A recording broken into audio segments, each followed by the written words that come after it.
हर देखिए, व्यक्ति नरेंद्र का। मोदी चाय बेचने के कारण से देश के प्रधानमंत्री नहीं बने।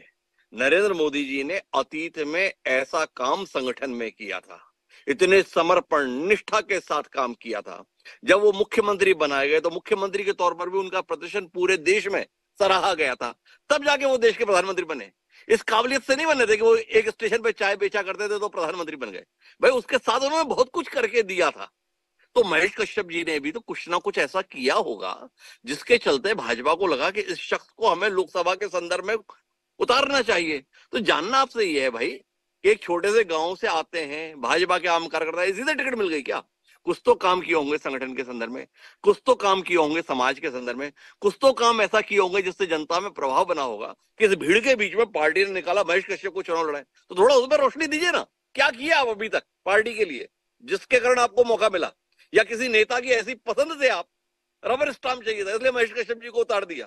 कि केदार जी को लगा अपना सबसे बढ़िया आदमी यही रहेगा तो इसे उतार देते हैं, या विष्णु देसाई जी को लगा ये बढ़िया रहेगा इसलिए उतार देते हैं, या नए नए प्रदेश अध्यक्ष बने किरण देव जी, उन्होंने कहा अपने भरोसे का आदमी महेश कश्यप रहेगा इसलिए उतार देते हैं।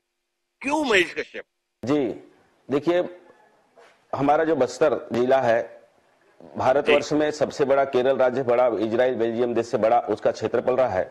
और यहाँ का जी संस्कृति, परंपरा, रीति रिवाज, यहाँ का खूबसूरती आज विश्वविख्यात है। और मुझे सौभाग्य से बस्तर के क्षेत्र में हमारी संस्कृति, परंपरा, यहाँ की जनजातियों के बीच में काम करने का सौभाग्य मिला 1996 के आसपास से। और मैं लगातार बस्तर क्षेत्र में अलग अलग क्षेत्र में काम करने का सौभाग्य मिला और मैं काम करता रहा। लेकिन जो भी मेरे द्वारा काम किया गया है, एक गिलहरी की बात ही मेरा भूमिका था। और यह जो मैं काम किया हूं या मेरे जो काम से बस्तर को कोई बड़ा वो नहीं हुआ है, लेकिन फिर भी मैं समझता हूं ये जो मेरे द्वारा काम किया गया नहीं, ये बस्तर के सभी आम जनमानस का विषय था।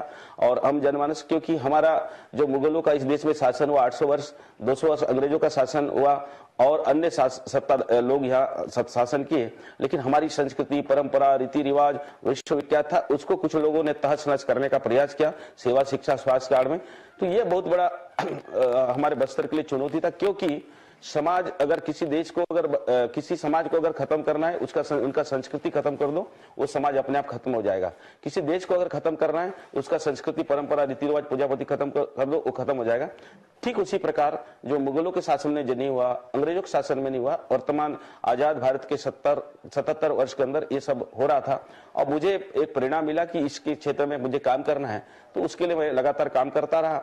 और अन्य अन्य क्षेत्र में मैं सरपंच, मुझे बस्तर में कलचा गांव में सरपंच के रूप में काम करने का मौका मिला, सरपंच संघ का, ऐसे अन्य सामाजिक क्षेत्र में काम करने का मिला। तो कहीं ना कहीं इसी के कारण मुझे ऐसा लगता है कि भारतीय जनता पार्टी ने मुझे लोकसभा का प्रत्याशी बनाया, ऐसा मुझे ऐसा अनुभव होता है।